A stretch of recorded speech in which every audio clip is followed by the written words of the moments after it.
મહેસાણાથી સમાચાર સામે આવ્યા છે। મહેસાણાના કડીમાં ઠગાઈની ઘટના બની છે।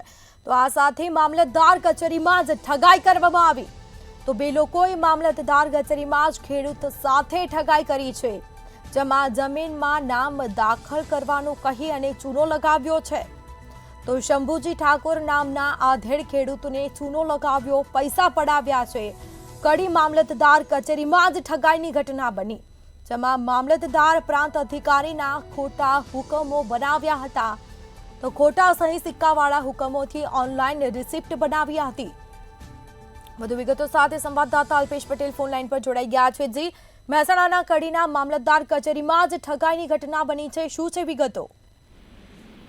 જી ચોક્કસ મિતા જણાવ્યું કે કડી મામલતદાર કચેરી ખાતે બે ગઠિયાઓ મામલતદાર કચેરીમાં ચૂનો લગાવ્યો અને વણસોલ ગામની સીમની જમીનમાં નામ દાખલ કરાવવાનું કહી ચૂનો લગાવ્યો છે અને શંભુજી ઠાકોર ના આધેડ ખેડૂતને ચૂનો લગાવ્યો હતો અને કડી મામલતદાર ખાતે કડી પ્રાંત અધિકારીના ખોટા હુકમો બનાવ્યા હતા અને ખોટા સહી સિક્કાવાળા હુકમો બતાવી ઓનલાઈન રિસિપ્ટ બનાવી હતી અને બોગસ દસ્તાવેજ બતાવી 14.30 લાખના ખંખેરી લીધા હતા અને મોહમ્મદ પાટડીવાલા અને હનીફ નામના બે ગઠિયાઓ ચૂનો લગાવ્યો છે અને કડી પોલીસ સ્ટેશનમાં ગુનો નોંધી પોલીસે વધુ તપાસ કરી છે।